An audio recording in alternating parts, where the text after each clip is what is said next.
Good evening, it's me again. Now, a few days ago, one of the websites devoted to news in Bristol reported that the company that owns Gorham Homes, which I believe is the City Council's own housing construction company, was considering redeveloping the tobacco bond warehouses now down on Bristol harbour. These warehouses were built sort of from about 1901 to I think 1905, 1927, something like that. They're huge buildings and they were used as, they were tobacco bonds, which meant that they were warehouses where tobacco was stored prior to the tax being levied on them.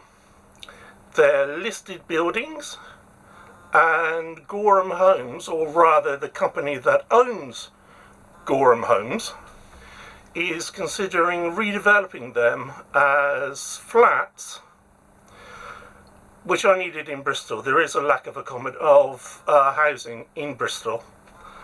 But also there are plans to also develop there a museum of slavery. And there was an interview with Bristol's ex-elected mayor, Marvin Rees, about this. Now, Marvin Rees is a man of colour. I believe he's mixed race. And racial issues, naturally, I think he said before that they're very important to him. And I think he's also said that he felt proud to be Bristol's first black or mixed race mayor. Right, now, Bristol was one of the three great slaving cities in Britain, from the 17th to the 19th century. The other two were London, which made a lot of money from the slave trade and then got out quickly, and following Bristol then took over till I think the end of the 18th century, and then it was superseded at the end of the 18th century and into the 19th by Liverpool. However, there is some discussion among historians about whether London ever really left the slave trade, because there seems to be London merchants dealing in slavery, financing slaving expeditions through the other cities, like Liverpool. Now, because of Bristol's past involvement with slavery, there's been a lot of debate about this over the years and demands for proper commemoration and memorialisation of the slave trade and its victims. There is a gallery to the slave trade, to Bristol and the slave trade, in Bristol's M Shed, which is well worth a look. I mean, the M Shed itself is very well worth a look, because it's also got a lot of exhibits of Bristol's past generally, and also some of the industrial products we used to make, which include planes and buses and other vehicles, I think. And one of the things you can see in the M Shed is a nifty little car which was powered by pedals. The only thing is the pedals were above your head and you went like that with it. They were worked by hand. And there's also, I think, the smallest aircraft ever made, which was a really tiny airplane, which was supposed to be the family airplane everyone could fly. And this was, I think it was invented at a time when the car and the airplane were just about competing to see which one would be the most popular and the most useful. And there were some visionaries who believed that instead of the father driving to work in the morning, he'd get in a plane instead and fly. And if you watched a TV programme, I think it was ITV, called Crystal Balls a few years ago, which took the mick out of these failed predictions of the future. This carried on, and only instead of planes, people were talking about autogyros, and Dad would go out in his autogyro of a morning. However, back to slavery. Now, there has been a lot of controversy about the slavery and the memorialisation of it in Bristol. Back in the 1990s, a new bridge was built down on the harbour with a very, very unusual design. I mean, it had what looked like two twisted cornets growing out of it. And so people naturally called it the Horn Bridge, but its designer wanted it to be called Pierrot's Bridge after one of the few slaves imported into Bristol whose name we know. So it's officially Pierrot's Bridge, although I think people will still say the Horn Bridge. At the same time,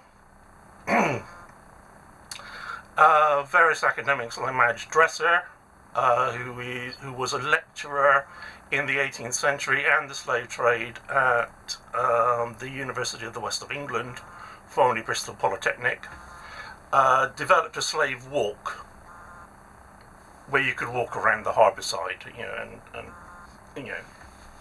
take in the sights associated with slavery in Bristol. And there's also a plaque to the victims of the slave trade, actually on the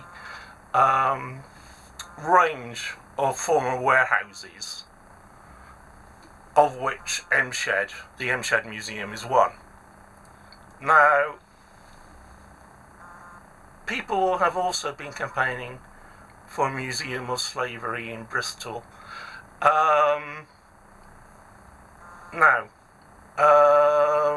The people who have pushed for this, or who have advocated this, obviously, slavery is a part of Bristol's history, and it needs to be taught, and people do need to be aware of it. There has been allegations that Bristol has been covering it up, which I have to say I don't believe for a single moment. It comes from somebody in the 1970s from the black community phoning up the council and asking for resources on slavery in Bristol. And they were told, Bristol was never in the slave trade.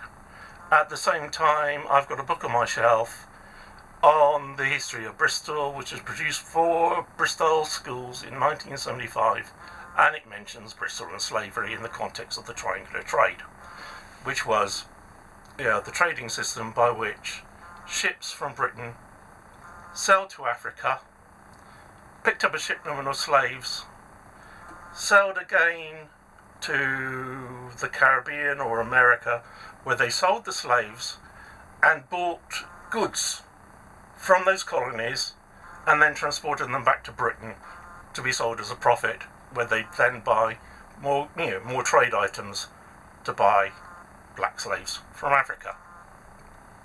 That's the triangular trade. Now,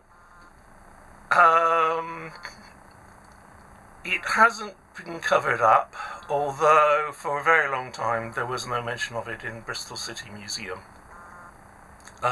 You could go to pubs around the docks, and they have plaques up saying, saying supposedly that this was where black slaves were kept or stored during the days of the slave trade. Some of these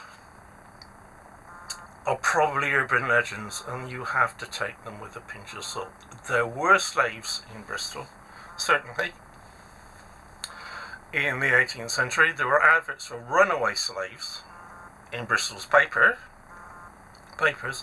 By the 19th century, they're regarded and talked about as servants. Presumably after the victory of Thomas Clarkson, was it Thomas Clarkson? Thomas Clark? I can't remember. In the Somerset case, where a judge, the Mansfield judgment, where the judge Mansfield ruled that a slave Somerset could not be taken out of Britain as a slave because slavery does not exist under English law, and therefore, because slavery does not exist under English law, black people are automatically free. Black slaves, or any slaves, would be automatically free if they stepped on English soil. And this was used as a case precedent for several slaves in the Caribbean, like Grace James in the 1820s, who had been taken to England by their masters, and on their return to the Caribbean, they walked into the office of the Guardian and Protector of Slaves, and they said, "I'm a free person of colour, illegally kept in slavery." Very interesting development. Now, the people who would like to build a slavery museum in Bristol, I think they have said that they want something as big and as imposing as the Slavery Museum in Liverpool or the one in Nantes in Brittany, I think. Nantes was the major, or at least one of the major French centres for the slave trade before it was abolished. Now, I have issues with such plans because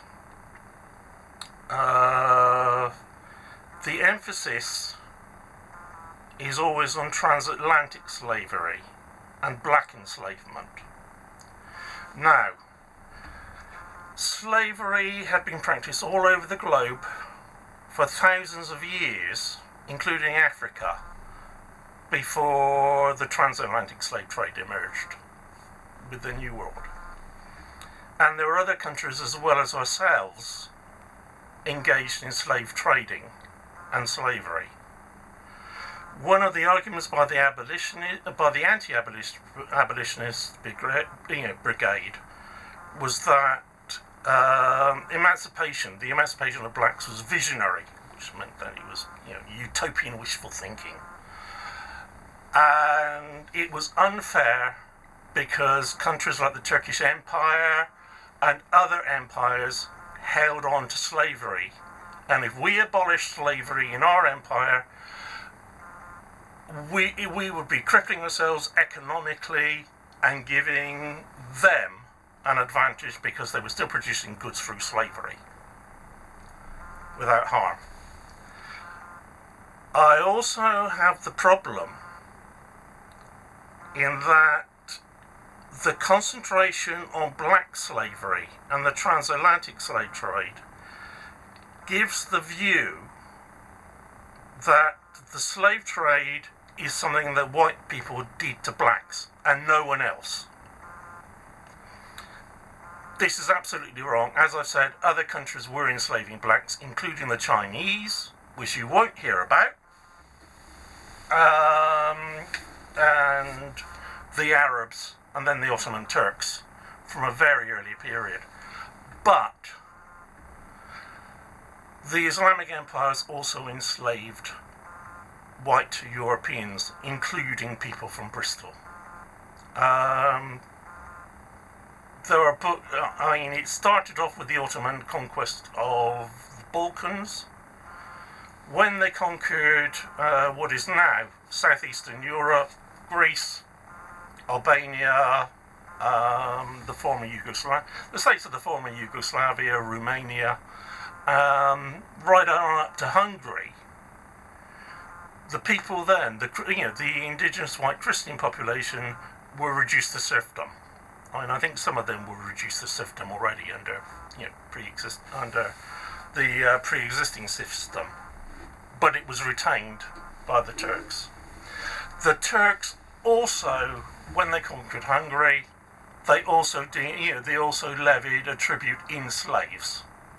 10% of the population was supposed to go to the Ottoman Empire as slaves.